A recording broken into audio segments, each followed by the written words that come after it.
If you've ever tried to get your client's Stripe, Square, Shopify, Amazon, eBay, Etsy, or PayPal transactions into QuickBooks or Xero, you've probably pulled your hair out a few times trying to get the income and fees recorded correctly so that the deposit amounts match the bank statement. Did you know you could be using Cinder to automatically do this for you? Stay tuned to hear from our sponsor, Cinder, later in the episode.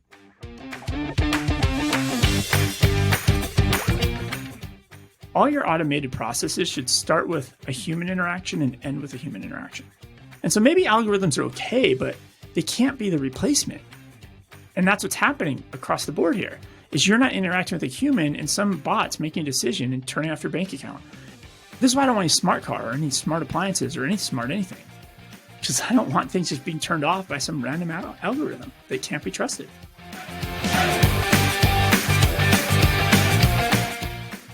Today is Saturday, July 10th. This is the Cloud Accounting Podcast. I'm Blake Oliver. And I'm David Leary. Blake, do I sound different this week? A little bit different. All right, I made some progress on the studio here. I actually have real mounts so the monitors and keyboards don't fall off to the ground. I put a little bit of sound backing in. I got a new microphone and boom arm. It's still not perfect, but I'm dialing things in slowly here. Making progress. I think I have a keyboard that's too loud. You could probably hear me clicking or typing, but that'll get fixed soon enough. Nice. Well, there's lots to talk about this week. The Trump Organization 15-year employee tax scheme, at least the alleged tax scheme, I guess that happened a few weeks ago, and I wasn't ready to talk about it, but now I am. I've dug deep into it, and I think there's a way to discuss this from an accountant and bookkeeper perspective that isn't necessarily political. There's some interesting tidbits in there. What is top of mind for you this week? Most everything is like app news. I don't have the only story I can have that's outside of app news. Well, there's PPP loans. They're not going to review the ones that are $2 million or more. And then the other one was there's an article in Accounting Today about the qualities that makes a good partner. And I read the article and I highlighted the 5 or 6 traits that make somebody become a good partner. I've also got a story about how cash payments declined during the pandemic, more digital payments, whether or not CPA firms are going to require vaccines. There's a survey out about that. Liberty Tax got acquired. Gusto made another acquisition. I guess that goes to app news, which we can get into. And, Chime is under the ProPublica spotlight, the neobank. Apparently they have quite a few complaints at the Consumer Financial Protection Bureau. Yeah, I have the Chime article as well. And then I also have another article about people at Amazon who are getting fired by AI. Like they're analyzing, if you were a driver at Amazon, they're going to analyze all the data about you and where you set down the packages, did you take a photo, et cetera. And then they're firing people. And I look at the Chime issues they're having, and a lot of their complaints are due to AI. All right. Well, where do you want to start? Should we jump into app news and then go to everything else? Well, you teased me with the whole Trump thing and let's jump into that because you said you've been sitting on that for 2 weeks, but you finally digested it. I would love to understand because I have yet to read it at all. I don't have no idea.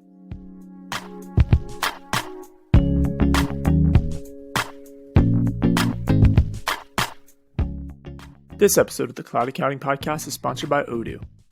I was checking out Odoo the other day, and sure, it has all the typical features you would expect in a highly customizable cloud ERP system, including dozens of built-in modules and thousands of third-party apps. But one of the built-in app modules really caught my eyes. It's a spreadsheet, but not any spreadsheet, it's a spreadsheet that is built directly into the accounting system. By using Odoo's built-in spreadsheet module, you can model and manipulate your data and it instantly stays up to date without any exports or integrations. It's crazy powerful. Imagine a sales rep updating a projected sale amount in a CRM module and having instantly reflected in your spreadsheet. The accounting and invoicing modules are always free, so there's no reason not to give Odoo and the spreadsheet module a try today. Head over to cloudaccountingpodcast.promo/Odoo. That is cloudaccountingpodcast.promo/ODOO. Unleash your growth potential with Odoo.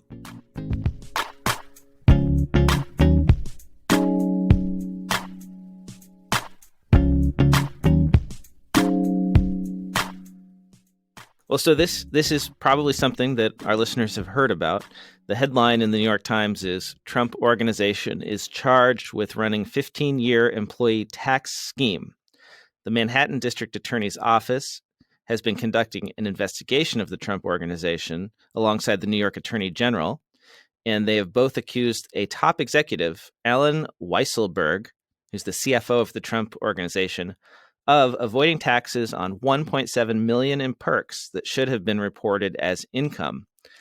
What's interesting about this story is that Weisselberg is accused, and the Trump Organization, they're both accused of a fringe benefits scheme. So these are benefits that Weisselberg personally received, leased Mercedes, bonuses, a rent-free New York City apartment, furniture for his Florida home, private school tuition for his grandchildren. And Blake, just to pause here, this applies up and down. I think if I remember back in the day when I was into it, they gave out like car wash gift certificates. And then, it showed up on your pay stub. And you had to pay taxes on the $7 car wash gift certificate. So like any perks you get as an employee, in theory, should eventually show up on your pay stub or your W-2. And these are widely known as fringe benefits. They're usually they are non-cash benefits that you received from your employer.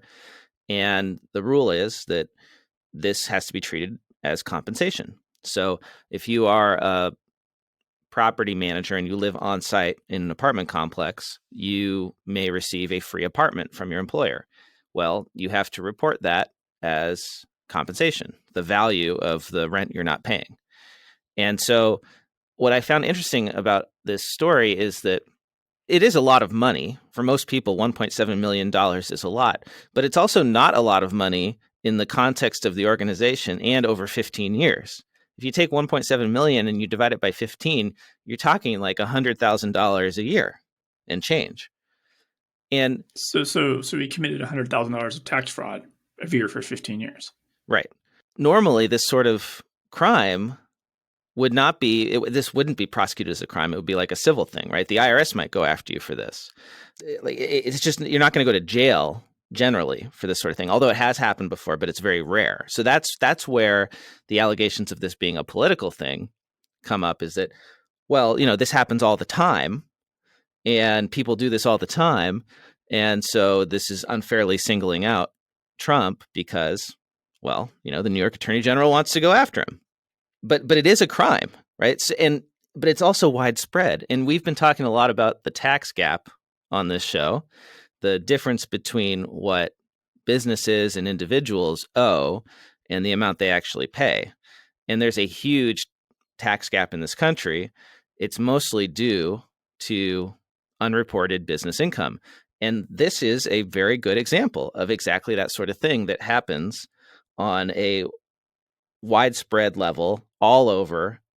And I don't think I've ever encountered a business where I didn't see some sort of fringe benefit that wasn't being reported. There's many levels of it. It might be that meal that your client goes out to where it's kind of obvious it's not really a business expense, but who's going to say? So there's all the way from that to what they did at the Trump Organization, which is, and this is my favorite part about the story, part of the reason they're getting caught for this, or what something that makes this easier for the Attorney General, is that they kept a spreadsheet, an internal spreadsheet, apparently, where they recorded these off-the-books benefits, and they actually reconciled it to Weisselberg's compensation. So they took right. So I love the attention to detail here, right? Like if you're gonna commit a crime as an accountant, really, reconcile the difference between what you're hiding and what because your compensation. Because they don't want him to get more than what he deserved. Right. Fair and reasonable compensation for his activities. Right. So he had a compensation number that was negotiated upon, and then they would reduce his taxable compensation on his paycheck by the amount that they were giving to him as fringe benefits. And over the years, it was different things. It was the Mercedes, the rent-free apartment, the private school tuition for the grandchildren, the furniture for the Florida home. And they kept track of it all. And so what's funny about this is it's like they broke the number one rule of being a financial criminal, which is don't keep a paper trail. If you're gonna do crimes, don't keep a meticulous spreadsheet that details exactly the crimes over many, many years. So who ultimately is responsible for this? So obviously he was running the payroll, so it's a little bit different. But if I worked for the Trump organization, but I wasn't running the payroll and I wasn't involved in the financials, but I was taking advantage of these perks and they weren't on my W-2, so why would I put them on my taxes? Like who would get in trouble? The employer for not taxing these properly and withholding amounts and reporting them in the W-2s, or you, the employee, is your responsibility to report this up the ladder to the IRS on your taxes if it's not on your W-2? It's both. So it's the employee for failing to report the income. So Weisselberg himself is in trouble. And then the Trump organization is in trouble because they didn't withhold payroll taxes. So Social Security and Medicare, right? That was all due on all of this compensation. They didn't pay it. Yeah, they're avoiding. Yeah, for sure. So it's both. So it's definitely unusual. Most businesses, this would go on. The Trump organization, if Donald Trump had never been president, probably this never would have been found out. And so that's what's, I think, also kind of enlightening about this is if this happens here, I mean, they're obviously stretching it. I imagine this is quite egregious, but this is happening in all sorts of businesses all over the country. And this is why we need a stronger IRS that's actually going to audit businesses so that they don't do this kind of stuff. That's where you get the tax gap. Or there needs to be some sort of reporting or a combination of increased audits and reporting to make sure that businesses don't go so far. I mean, you're never going to stamp out all of this stuff, right? There's such a gray area when it comes to fringe benefits. But like, come on. So this is ridiculous. COVID hit, right? And a lot of firms have their staff working at home, and maybe the firm during busy season used to bring food into the office, but out in lieu of that, hey, here's $100 every week you can spend on Grubhub. Or, we gave you a budget so you can build out your home office and buy a monitor and things like that at your house. That all has to be reported then. It depends, right? Some benefits you are allowed to are a business expense, like bringing food into the office. I'm pretty sure that that's something that you don't have to report as a fringe benefit for employees. But if you just give out a gift card to your employees for them to utilize while they're at home, that could be. So, but yeah, if you're paying for your employee's apartment as a rent expense, then that could be an issue. So anyway, that's my take on this. I'm curious what our listeners think. I do agree this is political, by the way, right? So like it's not this wouldn't be happening otherwise. I also think it's wrong, and I mean, if any of this stuff if even half of this stuff is true, it's just blatant, right? And just it's also stupid.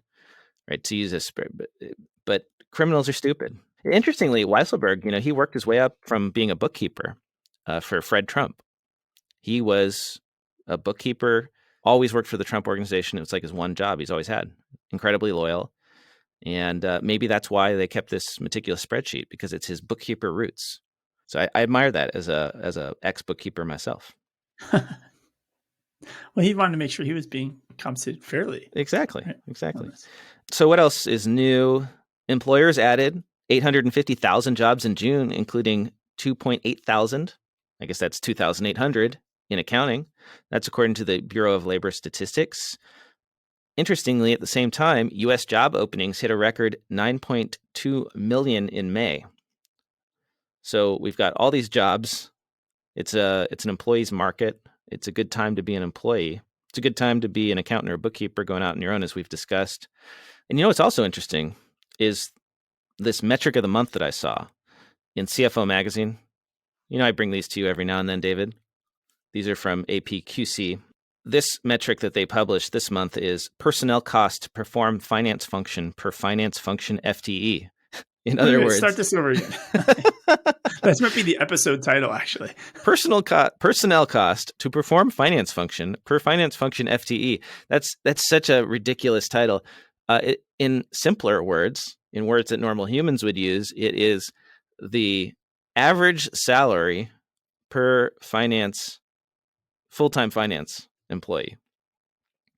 And there's such a huge range in this. So the 25th percentile, right? So the top quarter, well, I don't know if it's top or bottom, but anyway, on one extreme, you've got companies that pay around $45,000 average compensation for a full-time employee in the finance department, $45,000. On the other extreme, the 75th percentile, it's $109,000. So 45,000, 109,000, right in the middle, the median is 68,000. That's a big difference, right? But don't you have a lot of different roles though? Right.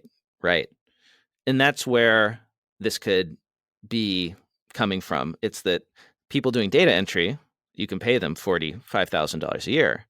And people who don't do data entry, who do the high level stuff, the senior accountants, your controllers, track the fringe benefits. The people that track the fringe benefits in those spreadsheets, they're going to make six figures or more. Normally, in the 25th percentile, those are the people you want to be like. But I actually think that in this, you want to be like the 75th percentile people where you've automated most of that manual data entry work. So all of your finance people are making like six figures or more. But you have a very, very small team. You have a small team. They make a lot of money. They're very skilled. I thought that was interesting. And that relates to all of this job market stuff, because when the job market is tight, when it's an employee's job market, you're going to have to pay people more if you want to attract them. And how do you do that? You automate the crappy work of data entry so that you can pay your smart people, your talented people, your licensed folks, perhaps, more money. So do you see the SBA is going to eliminate the loan necessity probably for PPP loans of $2 million or more? So basically, doesn't this mean that there's no more loan necessity question for anyone? Yeah, they're going to get rid of the questionnaire. So remember that questionnaire remember when they first came out that we were like, man, there's a lot of questions of this and they're tricky. Is this just to punish people after the fact, right? It's a trap. It's a trap, right? If you make these claims, you sign off on this, and then maybe you were wrong because the questions were a little complicated.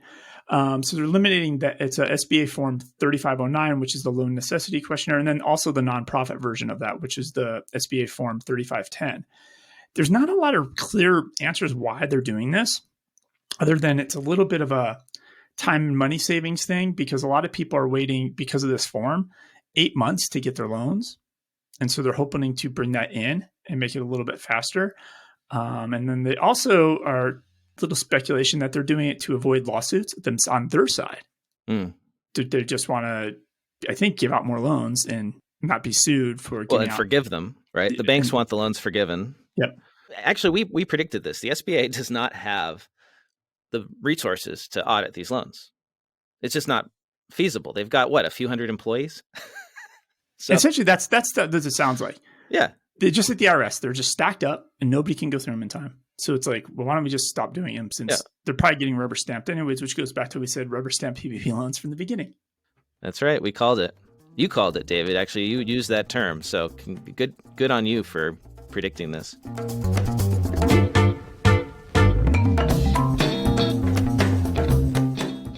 This episode of the Cloud Accounting Podcast is sponsored by Cinder.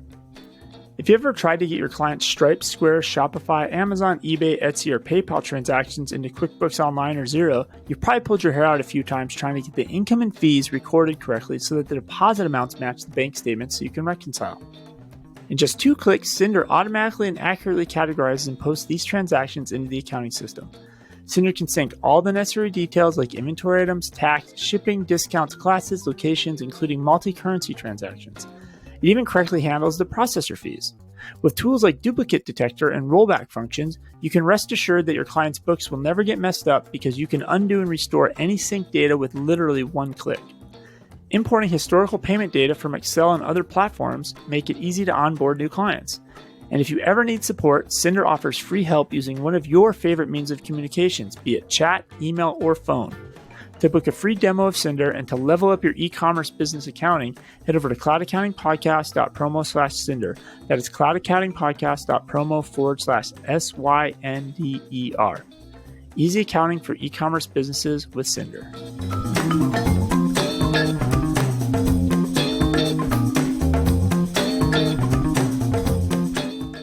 Hey, have you been following the Biden tax plan proposed, all that negotiation stuff going on? This is the infrastructure, right? Is it like a $6 trillion plan now? I loosely follow it. Yeah, I mean, I don't know. The numbers change all the time, right? Because it's all being negotiated, and like you said, infrastructure has been linked to this. The idea is, oh, we need to raise taxes on corporations and pass through entities to pay for infrastructure, and of course, closing the tax gap is linked up in that too, because they need a lot of money.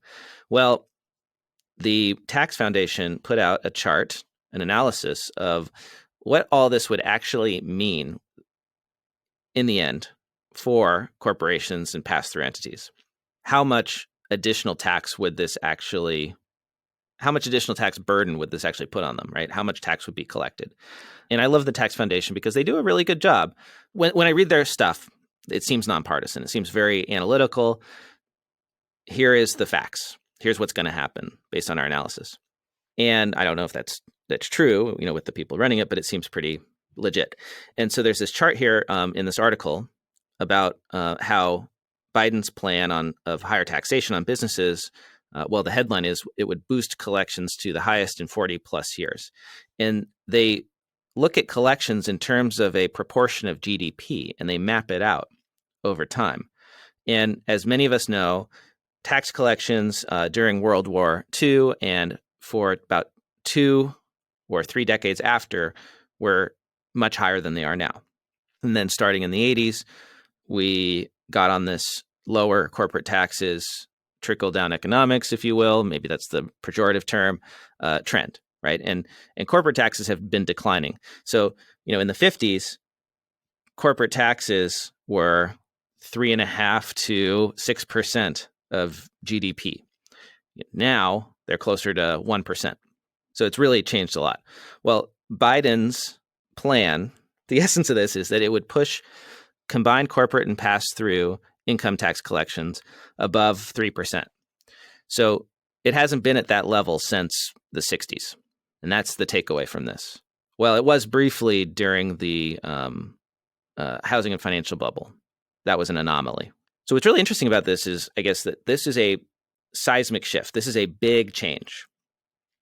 And it would take us back to a different time when, taxes were higher. But I guess the counter argument to the negative side is, well, that was, a lot of people consider that to be the golden era, 50s and 60s, golden age of the middle class in America.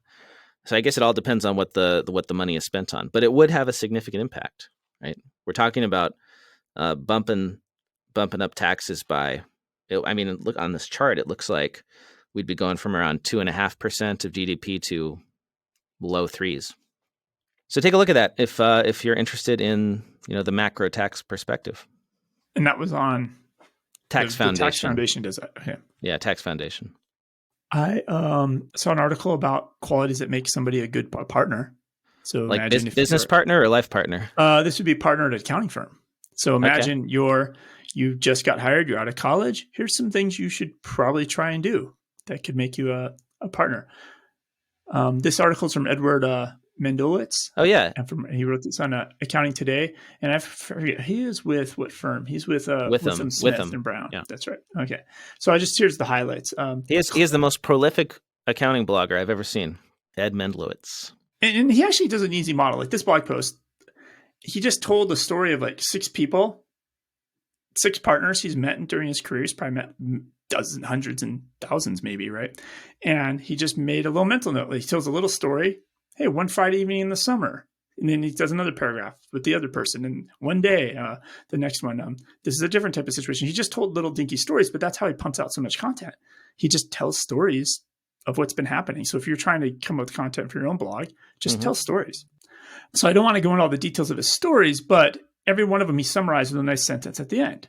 There's 6 partners in here he talks about. So this is generically like partner A, right? Client-centric thinking is essential. Another one is client-centric and also building their network. So working with other teams, reviewing numbers with other teams. Don't be stuck in your silo. Eager to learn, not afraid to ask for help, and staying on top of the ball. The ability to delegate and have your staff be responsive to requests. So basically being a good manager and a mentor are necessary qualities. And then the last one is maintaining a good time schedule and again, focused on the client. Oh, and actually one more. Sorry about this. He was impressed with somebody that read a blog post or a news article the day before and is able to remember that they read it and discuss it the next day. Maybe it was the Journal of Accountancy, et cetera. Maybe they want, maybe this partner listened to the Cloud Accounting podcast and was able to bring a takeaway to other partners in the firm. So we call that as well. So there's just so basically the gist is manage your time, treat your employees good, and care about your clients. And that's how you become a partner. Seems simple. I noticed that timesheets are not on there at all. Nothing about realization rates or hours worked or billed. That is true. Yeah. Because maybe none of that actually matters when it comes to client experience, which seems to be the number one thing, right? Take care of your clients, take care of your staff, and everything else will take care of itself. So pandemic stuff, cash declined. I mentioned that people are using less cash than ever before. There's a stat out from the Federal Reserve Bank of Atlanta. A survey of more than 1,900 households nationwide found that the number or the proportion of consumers who reported using cash for at least one payment monthly dropped to about 75%. So a quarter, 25% of consumers did not use cash for anything last month. That's a lot. This is down from 82% in 2019. So significant change. Households paid with credit cards 12% more often than they did in 2019. All told, people made 63% of their payments with debit, credit, or other payment cards, up from 55% 5 years earlier. So we have gone way past the turning point now where digital payments, whether that's credit or payment app, debit card, are beating cash. And one thing I found interesting about the Wall Street Journal article that summarizes this is that they kind of get a little bit judgmental about credit cards and non-cash payments and wistfully think back to a time when people paid with cold, hard cash because it may have made people think more about spending. There are studies that show that when you spend with a credit card, you don't really think about how much you're spending. I mean, that's kind of intuitive, right? But it's definitely true. I was on vacation this week. The boy and I, we rented some Lyft scooters. And if I was paying cash for that, we probably would not have, it's really easy. I just put it on the rod on hold. You're like, oh, I'll park in the wrong spot. Because it's not real cash coming out of your pocket. But if for every minute, 55 cents was leaving my pocket, really quickly it would be like, all right, we're done with these scooters. The other argument is that, well, this decrease in savings that we've seen is not due to people not using cash. It's just due to like interest rates being really low and credit being really available. I mean, you think about it as a normal consumer, there's really no reason to put your money in a savings account because nothing happens to it. It just sits there, right? So if people actually got a return on their savings, maybe they would save more. And this is a big shift that's happened since the late 1980s. Or I should say back in the late 1980s, Americans saved roughly 10% of their disposable personal income. That started to decline. And then by 1995, they saved only 3% of their earnings. The number has rebounded and shot up in the pandemic, but unless interest rates go up again, I think it'll probably go back down. People just don't save anymore. Which I guess you could say is good for our consumer economy, right? Because it's driven by consumerism. And if people save, then that doesn't make the economy move. And if everybody saved, you wouldn't. But it's hard to get motivated to save if you can get $2 million PPP loans with no documentation, basically. and that's not to mention, I know we haven't talked about, we've talked about how the IRS is going to be distributing, but all the new childcare, the monthly childcare amounts. Oh, yeah. Or not childcare, but the child tax credit payments. Tax credit, yeah. Yeah. And so there's a lot of, if in a way you could start viewing that as your savings account, right? Well, and for a lot of working class people, that big chunk of money was their savings that they would then get every year and spend it on something big or save it, put it in the bank. Yeah, a lot of people view their tax refund, right? Hey, it's like a forced savings. Yeah, forced savings. CPA firms and vaccine mandates. So this is from a survey by the VSCPA. Is that the Virginia Society of CPAs? I believe so. Yes, the Virginia CPA Society did a member survey, and they found that in public accounting, vaccination requirement numbers are quite divergent. 56% of respondents say they will not require employees to be vaccinated when they return to the office, and only 24% say that they will. There's some remote work stats in here as well. More than 1/3 of respondents will make remote work a permanent option if the role allows it. And a full 40% of respondents say they will reduce their office footprints, which is directly a response to increasing remote operations for 65% of the respondents, followed by 23% with a reduction in staffing and 15% seeing a decline in business.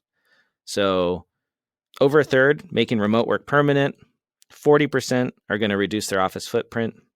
I'm wondering, I'm wondering about that vaccination number. I think is pretty different than like corporate America, like very different. Well, legally, I don't think they can require it, right? I think we've talked about this on the show. No, you can. You can. I think that was the takeaway, right? Under recent guidance from the U.S. Equal Employment Opportunity Commission, employers have the legal right to make such requirement. And that's why you saw that story about the hospital in Texas where they like let go of 100 or more employees because they wouldn't get vaccinated. Remember that? EisnerAmper, they bought a managed service provider, so essentially an IT hosting solutions company. They did not disclose the price, but it's a company called Zentech. They were founded in 2014. What's interesting about this, maybe this is a question. In general, CPA firms want to avoid risk. But now if you're doing IT work, you're hosting people's data, and who's big targets right now for ransomware and everybody else? It's these managed service providers. Because once you get in, now you have access to everything. And there was just a big hack that was through a managed service provider. Yeah. I just heard about that. Yeah. So is there that much money in this that it's worth the risk? I'm trying to understand why an accounting firm would go into that space other than, wrapping it up into their full portfolio of services they provide for clients. But it feels risky for accounting firms. Well, I think if you're big enough, like EisnerAmper is big enough where they can have they can have the insurance to do it, and then you got to have the legal agreements in place.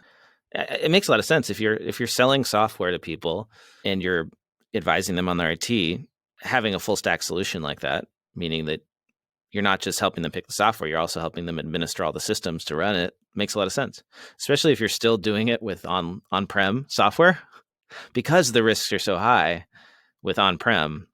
And actually, I have a story that can lead us into app news on that. I guess the other way to look at this is they probably in-house are spending. Maybe they were customers in tech. Yeah, maybe they're spending so much on outsourcing their IT that it's maybe making sense to bring it back in-house and just buy the company. I would not be surprised if that was the case. All right, should we get into app news? Yeah, let's do it. So that story I mentioned about on-prem MSPs getting hacked. Well, in this case, it wasn't an MSP that got hacked. It was a cybersecurity company that found a security vulnerability in an on-prem Sage ERP solution called Sage X3. This was reported in Accounting Today. Apparently, Rapid7 announced Wednesday that it had found several security vulnerabilities in Sage X3 ERP software. 4 gaps in security were found by company researchers. The first 2 were protocol-related issues involving remote administration of Sage X3, and the latter 2 are web application vulnerabilities. They reported these vulnerabilities to Sage confidentially, and then Sage fixed it. What's interesting, and kind of what relates to this MSP story that you brought, David, is that none of these would have been issues if companies were using secure VPN connections for all of the outside connections to the ERP system. It mitigates all those vulnerabilities. So that's the sort of thing, the VPN is the sort of thing that you would manage as a MSP for a company. It's all about restricting the doorways into applications, even ones that are web-based. And this is, I think, what firms don't understand is they think that if you go fully cloud, you don't need to have hosting anymore. But if you really want to be secure, you should actually, in many cases, have virtual desktops so that your employees, when they log in to their computer, they're actually using their laptop as a virtual terminal that's then loading apps and web browsers and everything on a virtual server somewhere that's highly controlled and secure. Which I think is Microsoft's next version of Windows, right? It's kind of the dream, right? You're just temporarily using Windows. It's not actually on your computer. You have no control over it. Yeah. So what else in app news? Paycom launches payroll that employees run their own payroll. So from what I can tell, it's a company it's Paycom, and they released a feature called Beti, BETI. It's Better Employee Transaction Interface.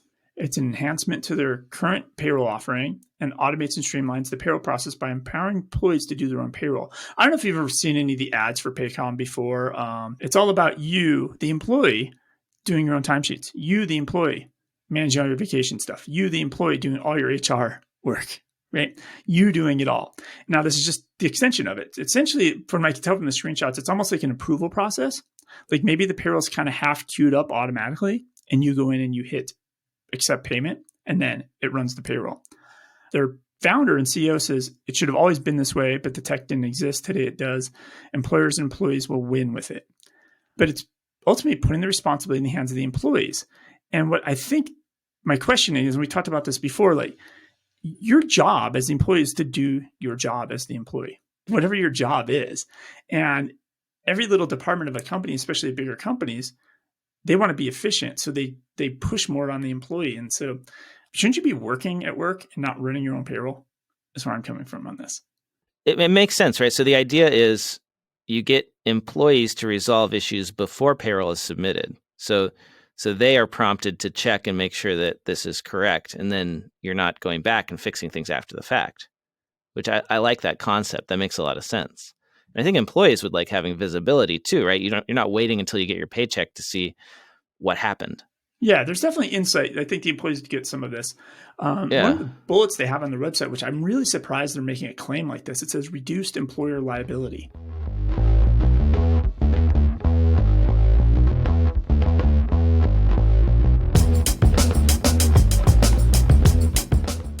This episode of the Cloud Accounting Podcast is sponsored by Dark Horse CPAs.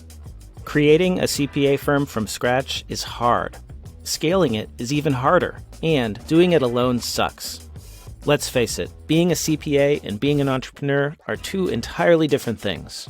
If you're currently at the management level at a CPA firm and you're considering either leaving public accounting or going out on your own, you've got to take a look at Dark Horse CPAs. At Dark Horse, you'll have everything you need to quickly build a profitable book of business. From training and coaching to leading-edge technology and a supportive community who helps each other succeed, this is your best shot at a better career in public accounting. It's all the upside of opening up your own firm without the risks and responsibilities of owning the business. If you want to learn more about improving your accounting career with Dark Horse, head over to cloudaccountingpodcast.promo/darkhorse. That is cloudaccountingpodcast.promo/DARKHORSE. Or catch them at their booth at AICPA Engage this month.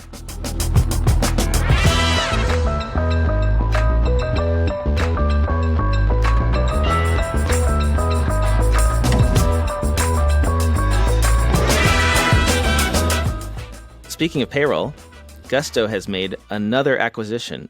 Its second acquisition in all of Gusto history, and the last one was just like a couple weeks ago.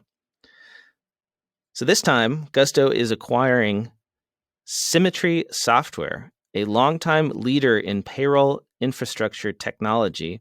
Symmetry is going to become a part of Gusto while continuing to run its business and serve its customers.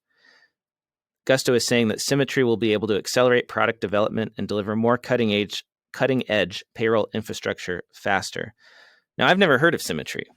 Oh, so I have. They're out of Scottsdale, right? So that's the funny thing. They're based in Scottsdale, where I now live. They used to be Paycheck. I want to say it was something called like Paycheck City.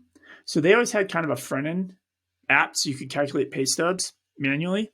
And the reason I know this is when I was into payroll, an amazing amount of business owners would not buy payroll tax calculations, and they'd go to this website and they'd manually calculate every pay stub and then handwrite them every single time on this website. So basically it's a tax table engine. And it's what this looks like is they just bought a competitor, because now that they're going to offer APIs in their product, Symmetry essentially does that. So third-party apps could use Symmetry to power their payroll. So you're on the right track, David, but I dug into this and I realized they're not buying a competitor. They're actually buying the company that is going to provide all this API stuff. So Symmetry, in their press release about this, said that they started working with Gusto when Gusto had 3 employees and had written code to calculate paychecks in the state of California. Realizing the complexity of calculating taxes in every locality in the United States, they reached out to Symmetry.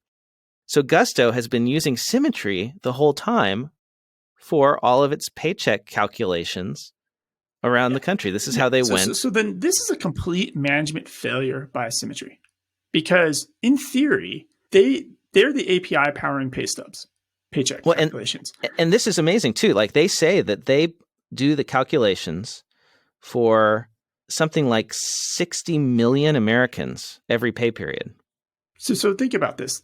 They're like Stripe of payroll calculations, if you want to think about it that way. Imagine some app that uses Stripe buying Stripe. It doesn't make any sense. It doesn't make any sense that they're not bigger than Gusto. They're not bigger. They weren't charging enough or something. It doesn't make any sense that one of their customers bought them, if you think about it that way. It's interesting. I mean, maybe they got a really good price. And so does this mean they're going to shut down these calculations to OnPay and ADP and Zenefits? They say no. Building on this? They say no. But of course, that's what everyone says, right? It doesn't say who their other customers are for these calculations, but you got to imagine there's lots and lots of payroll services that are using Symmetry. And this goes to Check. Is it Check HQ? What's it called? Sorry, well, the company that's gonna do actually is API payroll invested in by Stripe. Yeah. Right. So Check is its own payroll calculation engine, right? Unless they're also just using Symmetry. That would be funny. That's correct. It's possible, but I think that they're deeper in the weeds, I think, and it's all about, implementing your payroll with just a couple lines of code. So it's very much more like a Stripe model. But could be, there's a division happening here, right? Because I know Homebase always had a relationship with Gusto. Now Homebase launched a payroll product on Check's APIs. So it's very hot now, these payroll APIs, which is amazing, because I was banging my fist a decade ago. Payroll APIs need to exist. And now these companies exist. And I'm actually a little speechless that a customer bought the API provider. Well, so Symmetry just provides the calculations. So Gusto is going to use Symmetry in their calculation engine, right? They maintain the tables, the tax tables for all the payroll taxes everywhere. Yeah. So Gusto's making API calls. This would be like somebody buying Avalara, like a customer of Avalara buying Avalara. Like, you're paying for the engines, like the expertise. The hardest part about payroll is this. I disagree. Really? The hardest part about payroll is the customer service and the user interface, because you've got all these employees logging in, trying to get information. You've got all the employers logging in, trying to run payroll. I think that's actually harder than the payroll tax calculations. And that's what Gusto chose to focus on. Mm-hmm. So they outsourced, right? So rather than going and maintaining all their own tables, they said Symmetry is the expert. They've been doing this for 40 years. We're just going to rely on them for the tax tables, and we're going to build the experience. And now they've decided, well, maybe it's too much of a risk to rely on another company to power our entire platform with their calculations, right? Yeah, I don't know. We'll have to watch this and see what they do next with this space. What else is new in the world of software? We've got some updates from FreshBooks. New and improved in FreshBooks for June. They now have a recurring revenue widget where you can track recurring revenue on your dashboard. It's an at-a-glance view of all upcoming recurring income broken down by client straight from your dashboard. You can now set a reply to email for your business.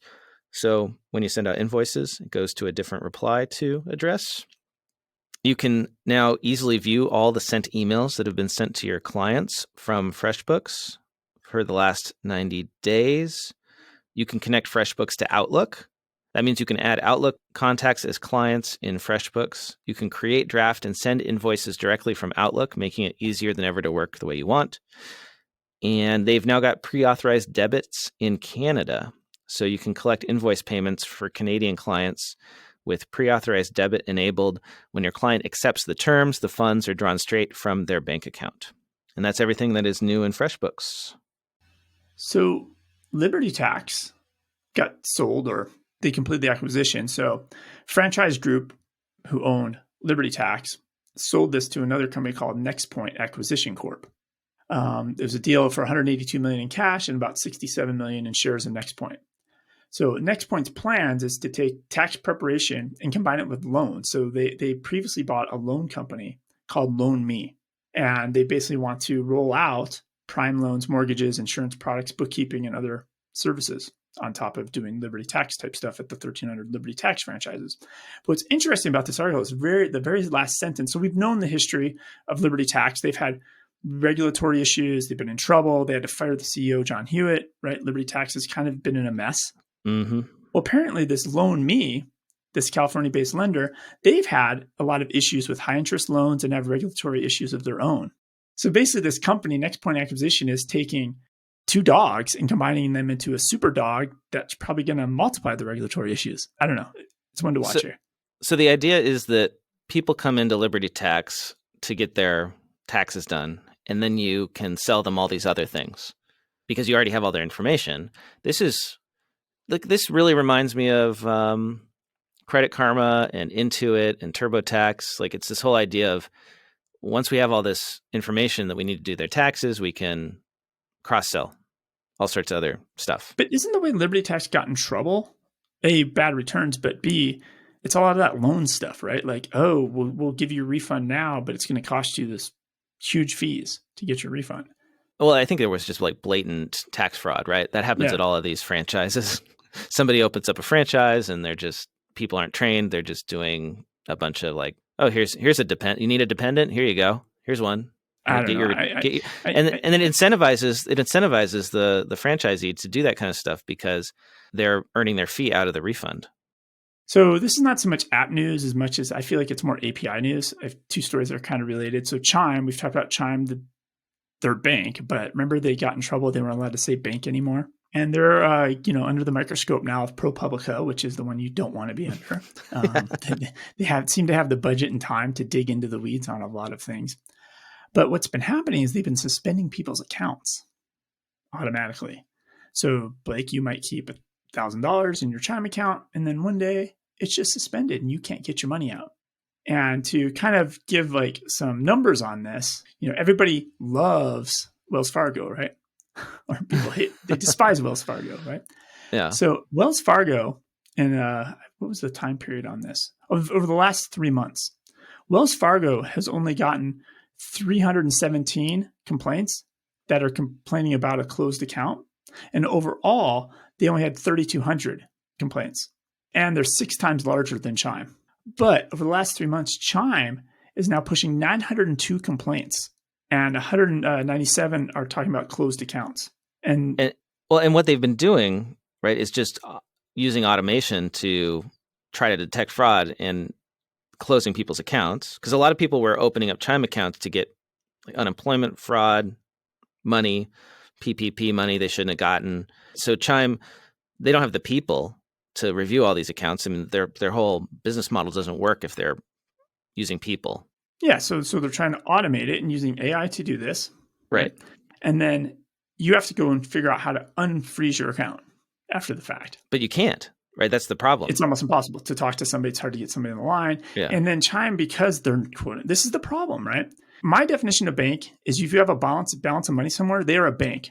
It should be regulated. Chime's like, hey, we're not a bank. They don't have to answer regulators. We're just a tech company. We can turn off accounts whenever we want. Like, this would not be allowed with normal banks, usually, right? Without, usually the government's, forcing an account to be locked or closed. And what's interesting about this is that the money is actually held by banks.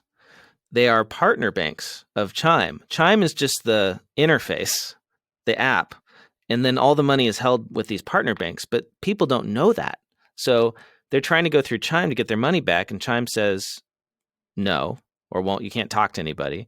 And the money is like in limbo somewhere at, what do they use? They Bancorp use the Bank or Bancorp something? or Stride Bank, both members of FDIC.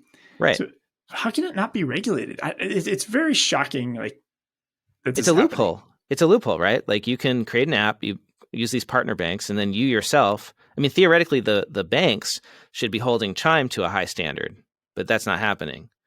So Chime can escape regulation. Because Chime's the one that's going to take the brand damage, not Bancorp or Stride Bank, because people don't know they exist.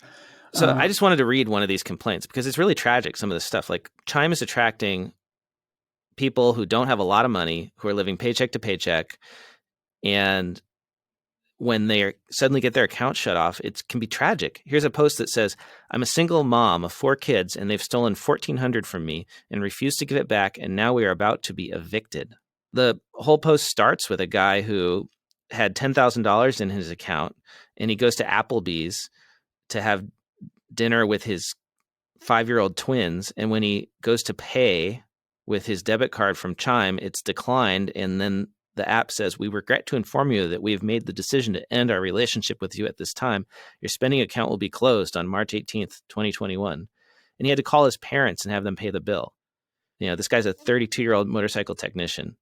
This is the dark side of tech, fintech, is when you have people hurt by the algorithm like this, and there's no recourse. And then it ties into another article that was in Bloomberg, and this is a long article, so it'll be in the show notes to read. But essentially, Amazon has bots going around firing people, and it's all algorithm based. So let's say you were a driver. They have a service, a gig service called Flex. So you can go and drive around and do like the 2-hour deliveries. And a lot of the people that do it, they're gig workers, right? They're doing Uber, they're doing this, they're doing hustles. And for a lot of people, once the pandemic came, they really started pushing on the Flex because it's safer to drive, in theory, drive packages around than people. Right? So a lot of people jumped on that. But let's say you got stuck in traffic. Let's say you got to an apartment complex and there was a gate and you couldn't get past the gate to deliver the package. So they're keeping track of all these knocks against you. And then one day you just get let go. Your app just shuts you out, just like Chime Bank does. Can't talk to HR, can't talk to a manager. It was just an algorithm. And the managers they're on their own ridiculous set of metrics and judgments to where they can't even take time to talk to you. Because if they spend time talking to you, they're not meeting their numbers on whatever they're required to do. And then they're getting fired by a bot. It's a little out of control. So we've got the YouTube algorithm recommending fake news to people and socially engineering our society. And then we've got the Amazon algorithm firing us and hiring us without human intervention. And then we've got the fintech Chime algorithm that's allowing us to open up and then closing our accounts. Talk about a dystopian kind of future that we have created for ourselves, or that's coming anyway. Is our entire society going to be run by an algorithm? Maybe it'll be powered by the Ethereum blockchain, one of those autonomous corporations that people have been talking about. Well, this goes to, I feel like Jan Howard said this. She did a talk at the Bookkeepers Conference and made a comment that like all your automated processes should start with a human interaction and end with a human interaction. And so maybe algorithms are okay, but they can't be the replacement. Right. And that's what's happening across the board here is you're not interacting with a human and some bot's making a decision and turning off your bank account. And it can happen at any time. Imagine, this is why I don't want any smart car or any smart appliances or any smart anything. Because I don't want things just being turned off by some random algorithm that can't be trusted. I love that quote. Say it again. Your automated processes, your automation, should be bookend with a human interaction in the front and a human interaction at the end. That's great. And now that might not be the exact quote, but that's the gist of the idea. That's the idea. I think we should end with that. That is fantastic. What a great insight. David, if people want to get in touch with you, where's the best place for them to do that? I'm on all the socials. I'm just at David Leary. If it's LinkedIn, say I'm not a bot, so I know you're not a bot. I am at Blake T. Oliver. Feel free to reach out, connect with us. Follow us on all the socials. We are at Cloud ACCT Pod. That is short for at Cloud Accounting Podcast. And you can give us a call. We love to hear from our listeners. We will listen to your voicemail and we will likely play it on the air. That number is 202-695-1040, 202-695-1040. David, have a good one. All right. Talk to you later.